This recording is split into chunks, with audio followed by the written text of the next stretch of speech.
Hello শিক্ষার্থী বন্ধুরা, কেমন আছেন সবাই? আশা করছি সকলে ভালো আছেন।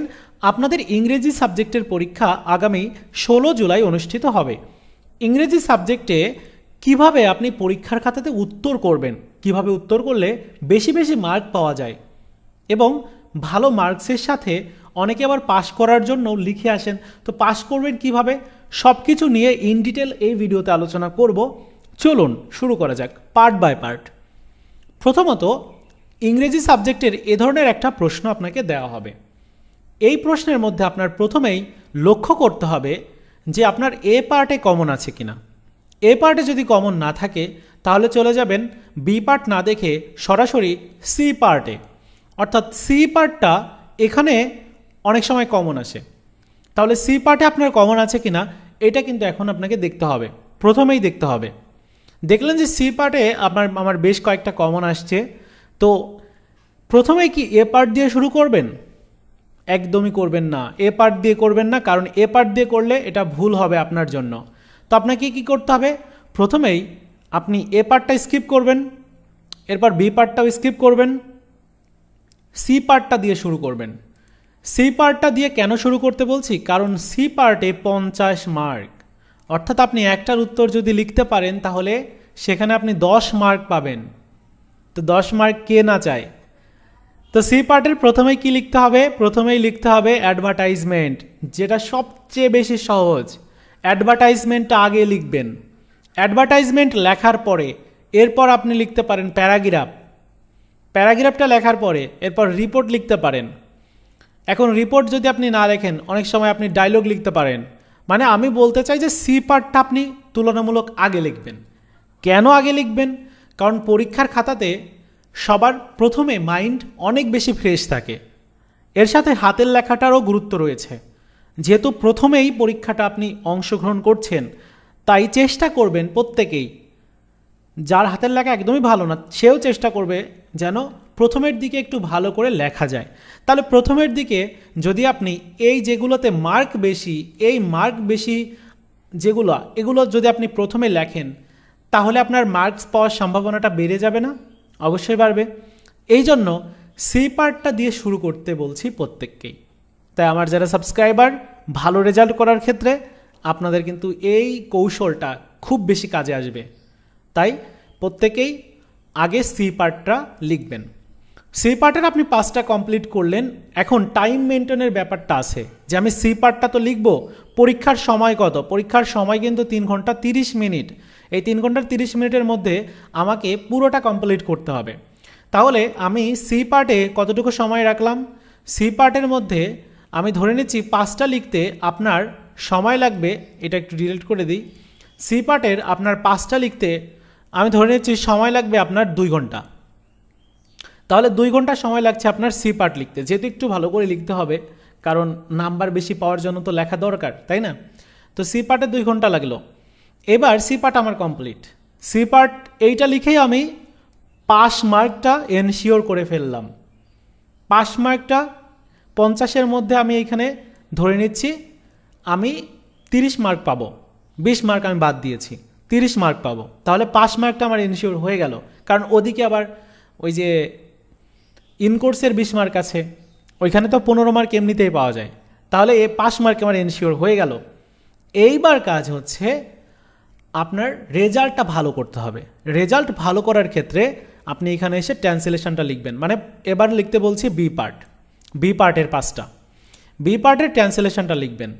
ট্রান্সলেশন লেখার পরে পাঞ্চুয়েশনটা লিখবেন। পাঞ্চুয়েশন লেখার পরে ডাব্লিউএইচটা লিখবেন। ডাব্লিউএইচটা লেখার পরে আপনি চলে যাবেন হচ্ছে সিনোনিয়াম অ্যান্টোনিয়ামসও লিখতে পারেন, অথবা চেঞ্জিং ওয়ার্ডও লিখতে পারেন। এই দুইটার মধ্যে যে কোনো একটা লিখতে পারেন, আপনার ক্ষেত্রে ভালো। তারপর লিখবেন আপনি ভার্ব। অনেকে সুইটেবল ওয়ার্ড, এইটারও অনেকে প্রিপারেশান নিচ্ছে, চাইলে লিখতে পারেন। মোট কথা হচ্ছে যে সি পার্টের পরে বি পার্টটা লিখতে হবে। এবার বি পার্ট গেল, এইবার হচ্ছে সর্বশেষ। আচ্ছা, বি পার্টে আমার কতটুকু সময় আমি ব্যয় করব? এখানে সর্বোচ্চ 1 ঘন্টা সময় আপনি ব্যয় করতে পারবেন সি পার্টে। দেখুন 20 মার্কের জন্য আপনি 1 ঘন্টা সময় নষ্ট করছেন, এদিকে 50 মার্কের জন্য কিন্তু আপনি 2 ঘন্টা সময় নষ্ট করছেন। নষ্ট বলা যায় না, ওইটা হচ্ছে আপনি বলা যায় যে 2 ঘন্টা সময় আপনার লাগছে আর এখানে 1 ঘন্টা সময় লাগছে। সো 1 ঘন্টা সময় লাগার কথা না, 20 মার্কের জন্য অন্তত 1 ঘন্টা সময় দরকারই নাই। সো আপনি এখানে 5টা মিনিট একটু কম যদি সময়ের মধ্যে লিখতে পারেন, কমপ্লিট করতে পারেন। আমি বলছি যে 50 থেকে 55 এই 50 থেকে 55 মিনিটের মধ্যে আপনি এটা কমপ্লিট করে ফেলবেন বি পার্ট। এবার সর্বশেষ যাবেন হচ্ছে এ পার্ট লিখতে। এ পার্টে আপনি কমপক্ষে 30 থেকে 40 মিনিট সময় রাখবেন, এখানে শুধুমাত্র 10 মার্ক।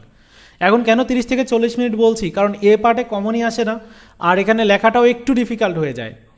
যেমন বলছে যে এখানে ডেমোক্রেসি সম্পর্কে একটা প্যাসেজ দিয়েছে। এই ডেমোক্রেসি সম্পর্কের প্যাসেজে প্রথমেই বলছে যে হোয়াট ইজ ডেমোক্রেসি, ডেমোক্রেসি আসলে কি, মানে গণতন্ত্র কি। তাহলে ডেমোক্রেসি কি সেই বিষয়টা কিন্তু এখানে একটু উল্লেখ করে দেওয়া আছে। তার মানে কি সম্পূর্ণটাই লিখতে হবে, যেহেতু 1 মার্কের আনসার। সো আপনাকে এতটা লিখতে হবে না, জাস্ট আপনাকে লিখতে হবে যে ডেমোক্রেসি মিনস, মানে ডেমোক্রেসি মানে হচ্ছে কি, এটা গভর্নমেন্টের একটা জিনিস এবং এখানে স্বাধীনভাবে কথা বলা যায়, তারপরে সবগুলো ধর্মের সবাই একসাথে বসবাস করতে পারে, এরকম। তো আমি এটাই বলতে চাই যে আপনার এ পার্টটা আগে লেখার দরকার নাই। আপনি প্রথমে চলে যাবেন হচ্ছে সি পার্ট লিখতে। সি পার্টটা লিখে কমপ্লিট করার পর বি পার্ট লিখবেন, বি পার্টটা লিখে কমপ্লিট করার পর এরপর হচ্ছে এ পার্টটা লিখবেন। এটা সব থেকে বেশি ভালো হবে, বেটার হবে আপনার জন্য হাতের লেখার ক্ষেত্রেও।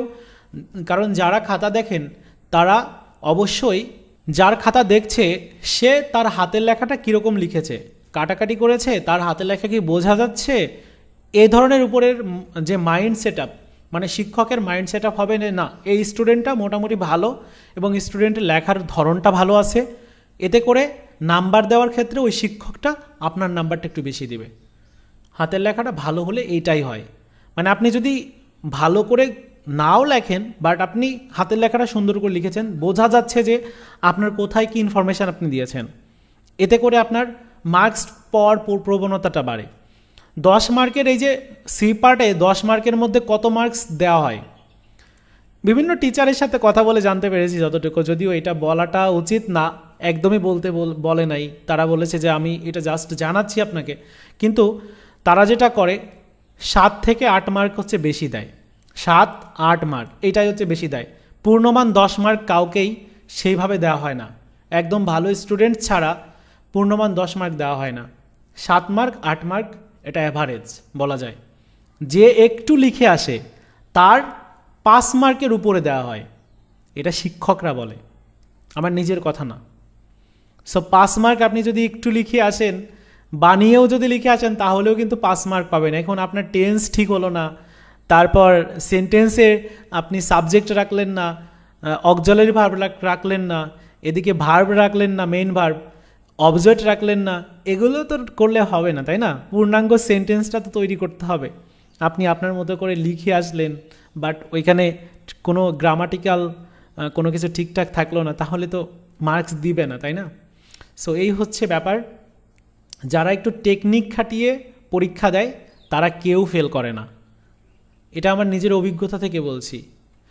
তো এই ছিল আজকের মতো ভিডিও। আশা করি বোঝাতে পেরেছি যে পরীক্ষার খাতাতে প্রশ্ন যেমনই হোক, উত্তর লেখাতে যেন আপনি ভুল না করেন, উত্তর লেখার ক্ষেত্রে আপনি যেন কৌশল ফলো করেন, যে কৌশলে ভালো মার্কস পাওয়া যায়, যে কৌশলটা ফলো করলে আপনি ওই সাবজেক্টে যেন পাস করতে পারেন অন্তত।